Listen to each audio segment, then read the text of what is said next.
and welcome to part 2 of the V71 tutorial. In this episode, we're going to use the instrument button and we're going to dig into customizing an instrument. Primarily, we're going to use layers and the V-edit parameters. We're going to take you from a stock sound like this to a layered and slightly V-edited sound that sounds like this. All right, let's jump in. Let's get oriented in the instrument menu. First, you need to get on the correct pad. I just hit the snare, but for this demo, let me hit my hi-hat. And you can see the trigger source in the upper right says hi-hat head. I'll tap the pad I want to customize, in this case, the snare. And to prevent any accidents, I'll use the lock key to keep us on this trigger. That way, even if I hit other pads, the editing will stay focused on the snare. On these tabs, you can mentally overlay a table grid on the controls. Each row of that table is what Roland calls a layer, and each column in that table lets you adjust specific parameters. Here on the Instrument tab, the far left column lets us toggle layers on and off. This column shows up on multiple tabs. The next column is the Instrument Selection area, which I would say is the most important area. Then there's a volume level for that particular layer and an icon or text for that layer. The far right column is a volume meter. The up and down arrow keys let you move to the other layers. With an instrument highlighted, you can either use the dial or the plus and minus keys to move through the list of instruments, but I find it much more valuable to hit the enter key first. You can think of this left side as the category, things like snares, kicks, percussion, and the right side is the actual instruments inside that category. In this view, you can really see what's going on as you change the instrument. The same front panel controls work here. I can move through this list with the minus key to go up and the plus key to go down, or I can use the dial to move quickly. And if you have a far way to go, remember to use the shift key to make bigger jumps with either approach. Typically when I'm looking for a snare sound or any instrument sound, I go to the top of that list. Then I hit the pad I'm programming, and then I hit the plus key, and I just alternate that until I get a sense for the various sounds. Let's go back a little bit and select this one. Now that you know how to change the basic instrument on a layer, let's talk about adding layers, because that's where this really gets interesting. Each pad can have up to 3 layers. You can think of these as 3 separate instruments stacked on top of each other. I have a basic snare selected that I like, so I'll move to layer B and select another sound. This time I'm going to pick a tambourine from the percussion section. First, I'll move over to the category side, so I get down to percussion. I know it's pretty far down, so I'm going to hold the shift key and scroll. I'm just past it, so without the shift key, I'll scroll back. The tambourine is conveniently the first thing in the list. It's almost like I planned this. Enter or exit or close will leave the menu and save your selection. Now we have a combined snare and tambourine. That sounds a little bit loud, so I'll lower the tambourine volume a little bit. In addition to using the volume settings to mix how the layers sound, you can get finer control in the Layer Mode tab. Layer Mode controls how your 3 layers interact, whether they switch by velocity, blend together, or respond to your playing in other ways. There are 2 major modes. The default is Mix Mode, and it just mixes the layers per the instrument screen. You can select the velocity mode with the dial or plus and minus buttons. Now you can specify how to blend the layers based on how hard you hit. Let's move down to layer B. I'll set it so that the tambourine doesn't make any sound until I hit it with moderate velocity. I can leave the tambourine at nothing until that threshold is hit and then it all comes in, but I can also fade it in starting at a lower velocity. So as I start to play harder, the tambourine gets louder. The white vertical line shows you the velocity at which you are striking the pad, and above the velocity graph, you get the actual digital value of the velocity. This can help when deciding where to set those limits. Once you're happy with the basic instruments on each layer, the next step is to shape the sound in V-edit. On the left side of the screen are controls for somewhat traditional drum sound shaping, things that have an analog to your acoustic kit. On the right-hand side are things that I think of as more studio processing, or at least things that are hard to replicate on an acoustic kit. Another thing to know, if you move all the way to the left inside V-edit, you're choosing which layer you're editing, and you can toggle a layer on or off. I'll use the button to turn off the tambourine. When you're editing a particular layer, you often won't want to hear the layers you aren't editing. This is another area where the shift key is helpful. Let me turn the tambourine layer back on. When you're in the instrument editing mode, holding down the shift key brings up a menu across the bottom. You can now toggle on or off any of the 3 layers. I find myself using this feature all the time. There are other features here on the right that we'll look at in a future video. Now we have just the snare on. Let's walk through the most important controls in V-Edit and, more importantly, what they actually do to the sound.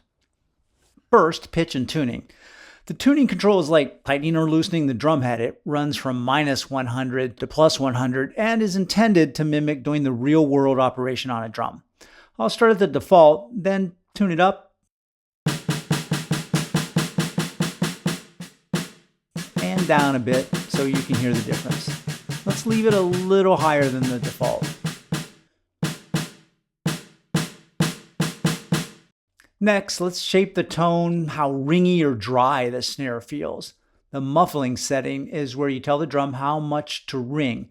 You've got options like no muffling, different kinds of tape, gels, and plastic rings. The enter key works almost everywhere, so when you're new to this, it's helpful to see more options at once.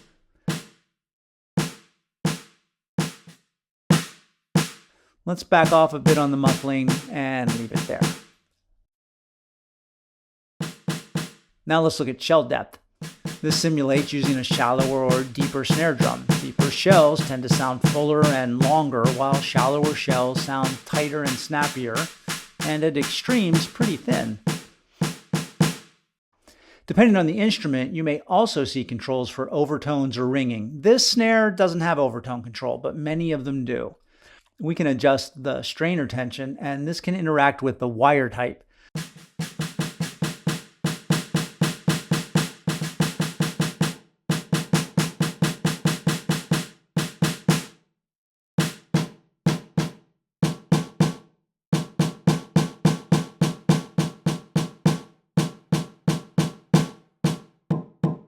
As you change the wire type, you get a nice graphic over to the right showing you what you've selected. The sounds you get here can really vary by snare, so don't judge the wire type changes based on just this snare. I don't like how type 2 or 3 sounds on this sample, but I often like those choices more. I'm going to leave this drum with the default. Changing heads on a real drum is pretty time consuming, but here it's dead simple. You have your choice of clear, coated, or pinstripe heads. Options like coated can sound a bit warmer, clear can sound like it has a little bit more of an attack and a little brighter, and pinstripe can have a little bit more muting. I'll leave it on clear. The next group of settings is all about how the drum is captured. Mic position lets you move the microphone closer or further away. A close mic sounds punchy and in your face, and a far mic picks up more room and ambiance. The wire level is just mixing up and down the volume of the resonance head. The effect can be pretty dramatic. I'll leave that at +3. Over to the right, near the top, you'll see instrument pitch. I feel like the distinction between pitch and tuning isn't immediately obvious, so I'm going to address it now. This doesn't tune the head. It shifts the entire drum, the top and bottom heads, the shell, the rim, everything. The control is measured in cents. Roughly 100 cents is 1 semitone, and you've got a range of about 4 octaves up and 4 octaves down. 4,800 steps. That's a lot of turning. So I'm going to use the shift key to give you an idea of how this affects the tone. On the low end, when you go way down, it starts to sound like a special effect.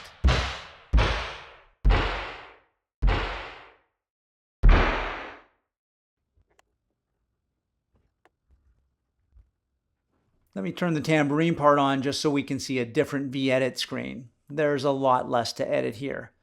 Let's change the pitch. Well, this will be easier without the snare. Let me turn that off.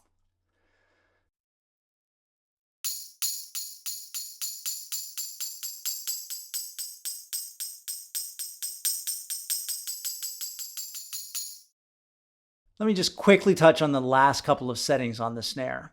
Decay determines how long the note rings out. On snares, you'll notice it most when you go to extremes. On cymbals, it's really useful for preventing the mix from getting too washy. On certain toms, it can also have a pronounced effect. I'll start with a long decay then shorten it so you can hear it choke faster.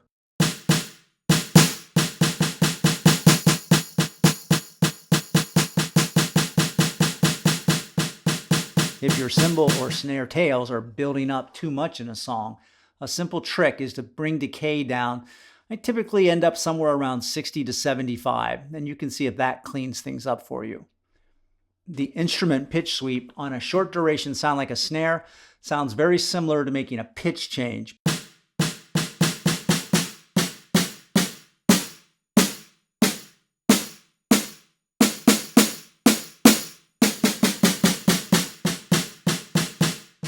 But on longer duration sounds like toms, you can definitely hear a sweep or a bend. Finally is the dynamic enhancer, which in this case controls stereo width.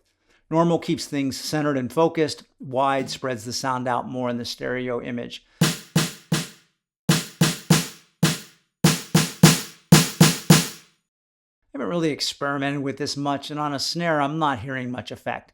The snare is likely just too much in the middle, and things like tom 4 or cymbals with more panning would be more noticeable. Remember to turn your layers all back on when you're done. That's the basic tour of the instrument menu, layers, and V-edit options using a snare pad. You get some different options when you're on a tom or kick, but the basic navigation and controls work the same. We covered how to navigate the instrument list, how to set up and manage layers, and how to use the V-edit to control pitch, tone, decay, mic position, and more. To get comfortable with this, I recommend using one of the user presets as a playground.